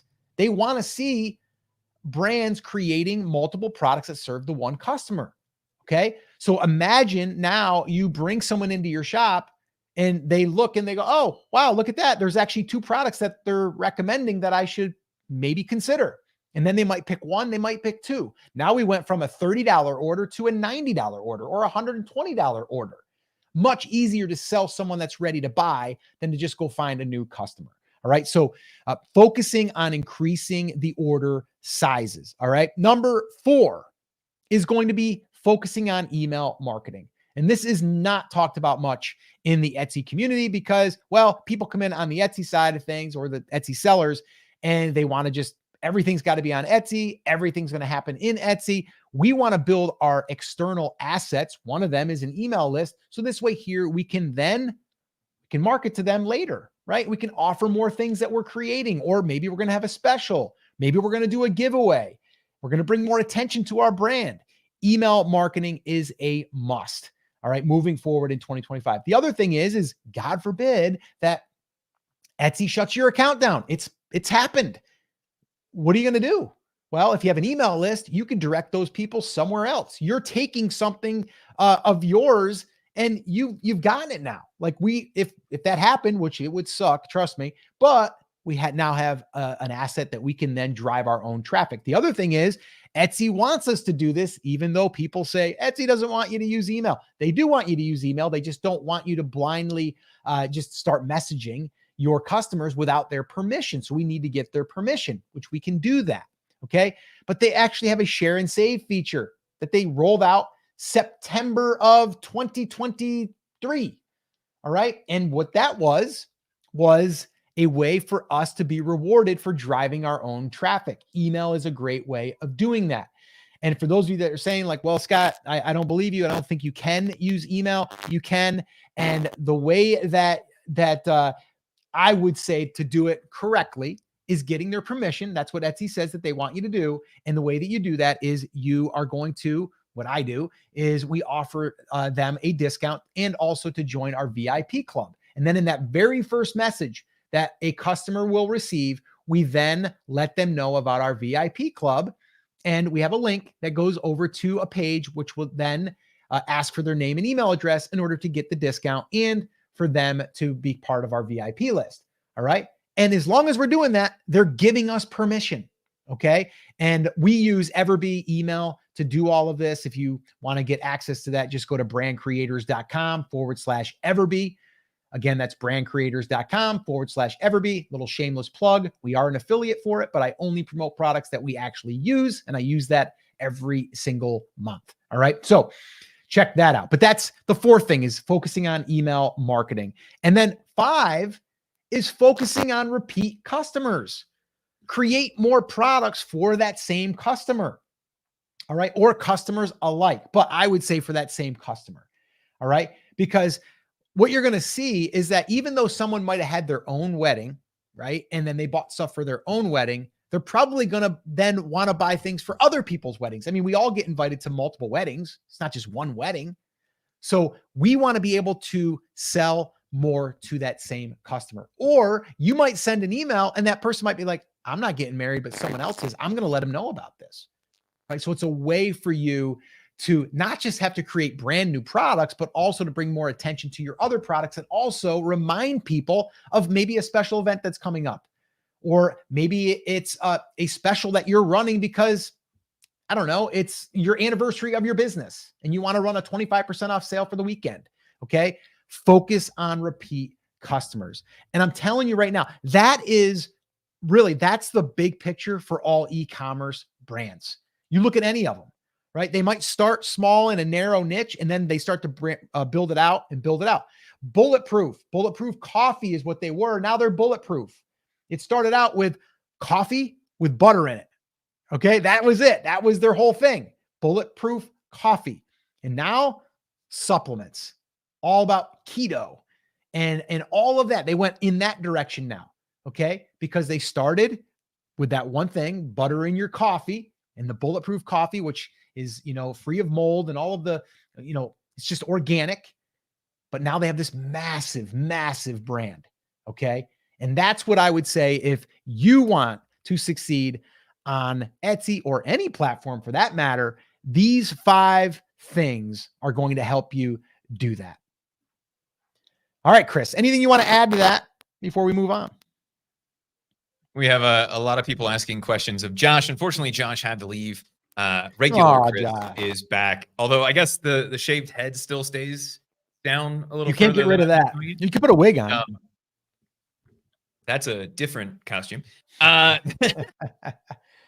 think it's one of those things. And I think all 5 of those points, Scott, are important. And one of the things you and I have talked about time in and time out over the last few years is really doubling down on the brand side of this.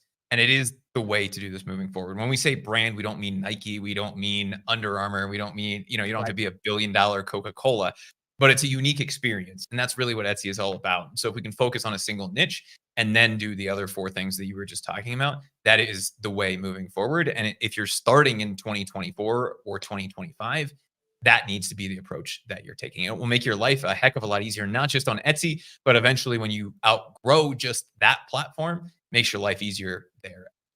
Yeah, cool. All right, we had one more little segment we wanted to do. I think we can get that in. I know we had a little bit of a timeline here today, but let's knock this one out because I think this is important, and I'm sure we'll have some discussion on this, and then we'll go ahead and wrap things up. And if you guys have any quick questions, throw them in there. We'll try to squeeze in a couple of questions, but if not, we'll come back next week, and hopefully we'll have time to answer them then. All right, so let's dig in. All right. So I wanted to get real with you and talk about the side of starting on Etsy that a lot of the gurus, they don't talk about, or they just won't admit. All right. And I'm not going to sit here and say that every Etsy guru out there falls underneath this, but I do want to bring this up because I see a lot of people, they're looking at the Etsy dream, right? Oh my gosh, I can sell print on demand and I can start, in 30 days, I'm going to make $10,000 because I seen a video of someone holding a mug that said 10,000, 15,000, whatever. And you're automatically going to think you're going to start being able to do that. All right. And that it kind of annoys me in a sense because I know that's not reality. All right. Now, whenever I've done a video that shows a product on what they're making, I've always disclosed like this is not typical, but also that this isn't, I wouldn't just go after selling mugs. I wouldn't just go after this. I would use this as a product that I would add to my brand. So I just want to be clear on that. All right. So let me just dig into these. I've got 5. All right. So the very first thing that Etsy gurus won't admit is that selling shirts and mugs won't work long-term. They just won't. All right. Because here's what's going to happen. Number one, You're going to have other people come in and sell the exact same mug, the same exact, t-shirt. Okay. So if you're thinking to yourself, I'm just going to sell mugs, I'm just going to sell t-shirts, I don't think it's going to work. Just personally, because I think you're going to have people that are going to come in. It's very easy to rip other people off, and it's happening every single day. It sucks, but it's true. So I would say that's something that's not talked about enough. All right. I would never sit here and say you should start an Etsy shop and sell mugs and t-shirts, and that's it. Okay. There's got to be a product line. There's got to be other products that someone could buy that aren't going to be the lower margins of a mug, the lower margins of a t-shirt. Okay. And a lot of times you might see t-shirts and mugs, and guess what? Those people that are selling those really low price because they're doing them themselves out of their garage. And you can't compete with that if you're doing Printify or print on demand, because you're paying another third party to actually create these for you. All right. So you're just not going to be able to compete. Okay. And again, a lot of Etsy gurus, they don't talk about that. They just talk about, look at this mug. It's selling so much. Look at this shirt. You can do $22,000 a month in selling just shirts. You should start today. I don't want to be that guy. Okay. Number 2, chasing trends don't last. And you're constantly looking for new products. So here's what they don't admit as well. Yeah, just jump on trends, right? There's always going to be new trends. You just got to get good at finding trends. And then you just launch a product on a trend, and then you ride that trend. And then if that thing fizzles out, you just go and find another trend. Easy, right? Isn't that easy? Let me know in the comments if you've fallen for that. I have. I'm not going to be embarrassed to admit it. I've thought of that in the past, not just on Etsy, but in other on other platforms. I sold on Amazon for years, so it's totally normal. But I'm going to be the one here to tell you that is going to be a very, very risky business if that's what you're going to do, because you're always constantly on the hunt for the next trend, and you're going to try to get there first before everyone else. Because you know what happens, right? Once someone sees something working, everyone else is going to jump on it. All right. And then it's a matter of you shutting down everybody that's copied you. Heck, it's happening with Temu right now, right? If you sell products, don't go on Temu, because you're going to probably see your products plastered there, and you'll probably lose sleep. My wife used to do that. I told her, stop looking. Okay. There's nothing really you're going to do about it, but we don't want that happening on Etsy. But we also don't want to fall under the thought of, well, we're just going to go ahead and jump on trends. That to me sounds like really, really risky. And it also doesn't seem like a long-term play. All right. Number 3, SEO is more than just good titles and images. You've probably heard where, yeah, all you got to do is just get some SEO going, get some good tags that no one else knows about. And you're going to do great. You're going to rise to the top of the rankings, and you're going to be able to get a lot of sales, even though there's 500 other people selling the same darn thing, going for the same exact keywords. But you're going to find that lucky little keyword that no one else knows about yet. No, that's not reality. All right. So again, if I'm sitting here talking to one of those Etsy gurus, I might be having a little bit of a debate here, because I would want to see proof of that. Okay. Without doing anything else, all you're doing is just going to, optimize your title, make sure that your description filled out, make sure your tags are good, and then try to find some of those tags that no one else is using, and you're going to rise to the top. That's not reality. Okay. Number 4 is selling random products is not a real business. All right. So what do I mean by that? Well, just being all over the place and just selling random products to random people in random niches. So again, if we're going back to the beginning there, where I was talking about selling shirts and selling mugs, that's one side of it. But then it's like, yeah, if you see that there's maybe it's a frog with a cowboy hat, it's selling really well. You're like, oh, everyone's into frogs this year. We're going to sell that mug. And oh, look at this over here. Palm trees are really selling good. We're going to sell those too. Oh, look at that. A gardener with a certain apron that's selling. Okay, cool. Let's jump on that. That to me, again, kind of goes back to the chasing trends, but also just random. You're not going to be able to sell to that same customer over and over and over again. You're not going to probably be able to use the bundle feature that's built into Etsy, but the dream that is, pushed out there, with, YouTube or other forms of content out there, Instagram, whatever, is that, yeah, just sell random products, find something that's doing well, and then sell that and find another one and sell that and find another one and sell that. You don't need to pick a niche. You don't need to do that. It's not a real business, guys. It's just not. All right. Number 5, putting your eggs in one basket.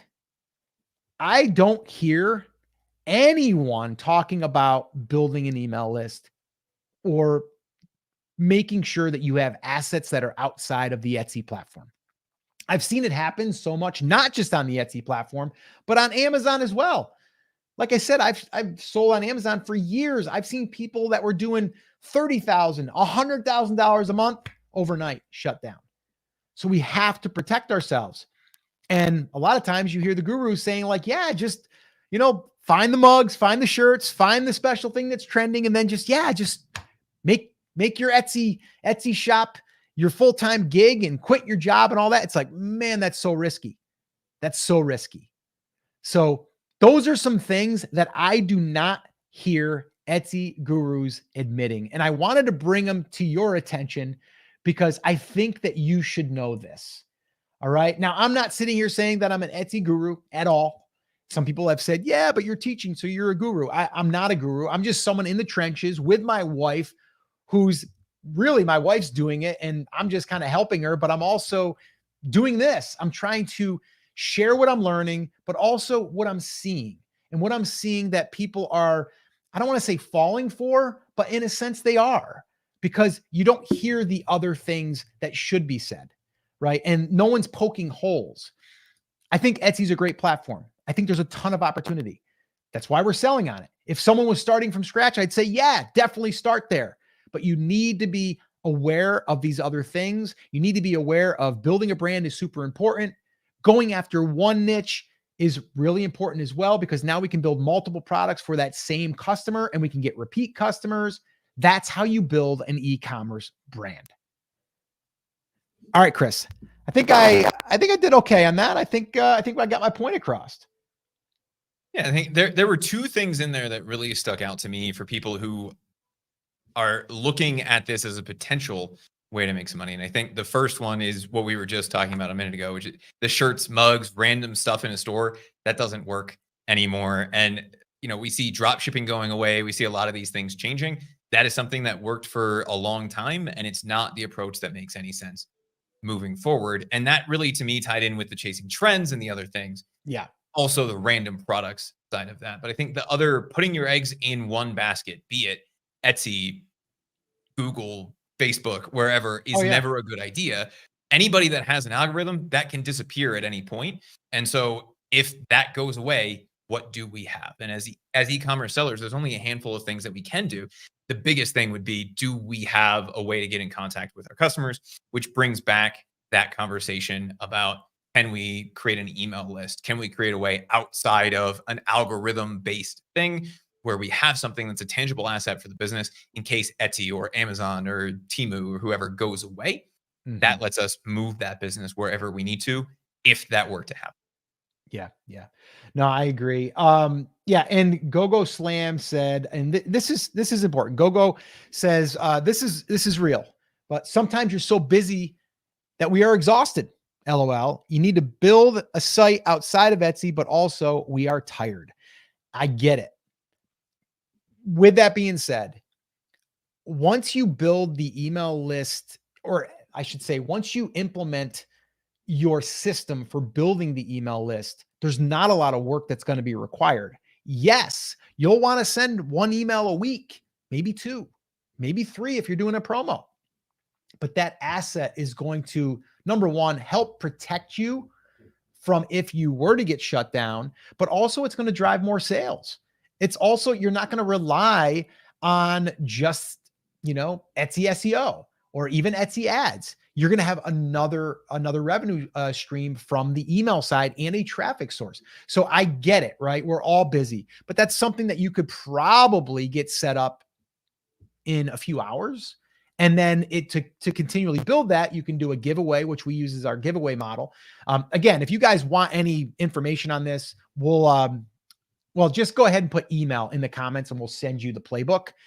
It'll kind of outline things, but I would make that a priority to start implementing that, start building that list. That's the very first thing. The outside site thing doesn't have to be done right away, right? But at least I would probably get something connected over to a Shopify store or something to where your products are not just on the site, which Chris, we probably should do at some point. Maybe you could even do it, just a quick tutorial showing people how to actually do that.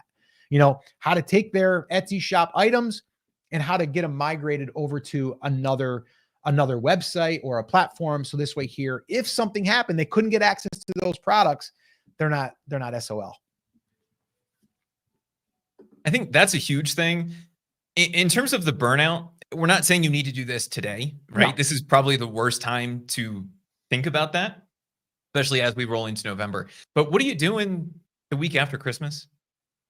Probably not a whole lot, right? Most people are going to have that sales hangover from the Q4 sales. What are you doing the first few weeks of January? Can we set aside a little bit of time to get those things built? And to your point, Scott, once you have the email list set up, yes, maybe we want to create a new offer or do something, but we're not swapping out the technology. The same thing would apply with having your own website. Once you've set up that Shopify or WooCommerce or however you're doing it, it's just adding the new products, and you can automate that with something like Fellow. We've talked about that in the past. That's how we moved everything from your wife's store over.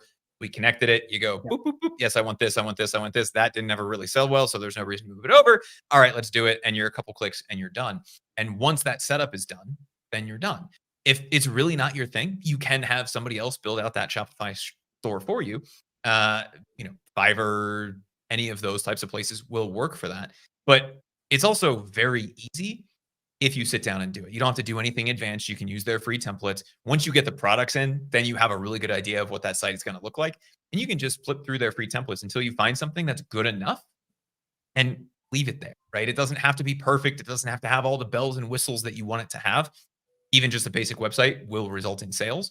So if we can get that done when we're not feeling exhausted and burnt out, and it's really a few hours at a time that we would be doing either the list building or the site building, done. It's basically done forever unless we want to make a big switch somewhere. Yeah. All right, cool. We're going to wrap it up here. I'm going to go ahead and I'm going to pull this one up real quick. The Geek Authority question: do one-day sales like Black Friday or Cyber Monday work well, or sale through the whole weekend? Thanks. Both. And here's the big thing. This is what works universally. It doesn't matter Black Friday, Cyber Monday, or a weekend sale, is going to be a deadline. If you have the deadline, and if you have traffic that's coming through it, and you have a way of letting people know. Now, Black Friday, it's kind of baked in. Cyber Monday, it's baked in. People already understand there's a time deadline for that. But if you're going to run your own weekend flash sale or whatever, you have to have a way to let people know. And the way that we do that is through email, right? So it would be, hey, we're doing this thing, maybe it's Friday, right? You're like, hey, we're doing this thing this weekend. Starting right now, you can get 30% off our our pillows for the weekend, right? And go here to check them out. If you have any questions, let us know. And then you would have a follow-up email the following day on the Saturday and say, hey, yesterday we sent out this thing. Want to make sure you saw it. I'll copy it below. Boom, there you go. Hit send, off to the races. And then boom, Sunday, you can send one email. I like sending 2 or 3 because people get busy. And then that's a way to remind them, hey, just want to give you one last call. It's going to be ending tonight. If you want to save, go here. And that right there, and I'm not saying this to brag, but Chris and I have been doing this for a long time, but has generated millions of dollars through that one little sequence. So, all right. Any other thing real quick, Chris, that we can get to, or do we need to jump on out of here? I'm getting a lot of people telling us to bring crotch, not crotch. That was what the chat was asking. CROSH, I think, is where you were going with that. Yeah. Not the other one. Yeah. Bring that back. We'd love to talk to sellers. If you guys have questions for Josh, just let us know in the comments below. And then if we could do that video. We did have a question, Scott, that I wanted to answer really quickly from Piper. She said, turning ads on and off is probably not a great idea. I read somewhere in Etsy's info that any change we make to our shop can affect visibility. So turning ads on and off shouldn't have that impact because you're not impacting the listing itself. If it works for you, great. If it doesn't, it's a test that's worth doing. That comment was specifically in reference to someone who was doing it and noticed that it improved their sales because of the buyer behavior of their customers. Like everything, it's worth a test. And most other advertising platforms allow you to hour gate or day gate so that you can not run at 3 o'clock in the morning and still be running at 3 o'clock in the afternoon, whatever your budget is. Etsy doesn't allow you to do that.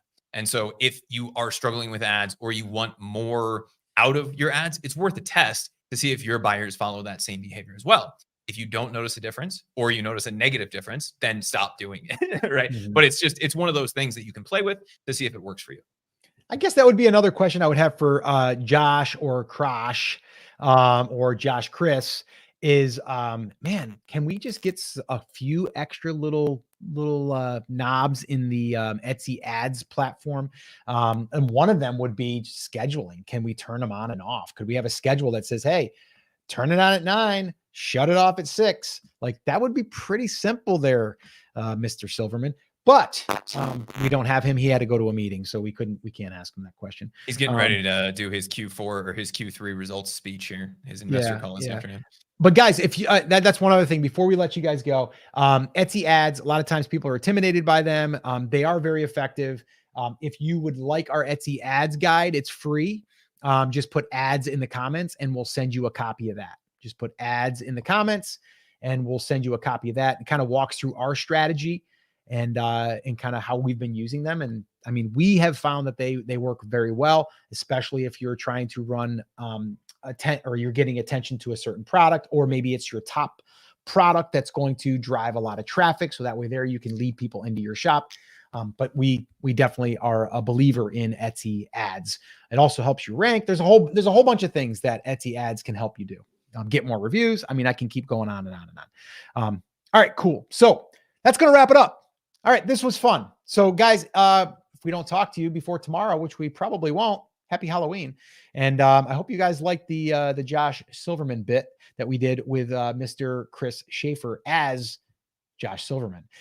So guys, that is going to wrap it up. If you guys have any additional questions, drop them in the comments. Do us a favor, smash the like button, and maybe you could maybe subscribe to the channel if you're not already subscribed, because then you'll be notified when we release a new video or we go live. So you'll be part of the gang. All right, guys, that's it. That's going to wrap it up. As always, take care, take action. Have an awesome, amazing day or week or weekend, depending on when you're watching this. And we'll see you on the next episode. Take care, guys.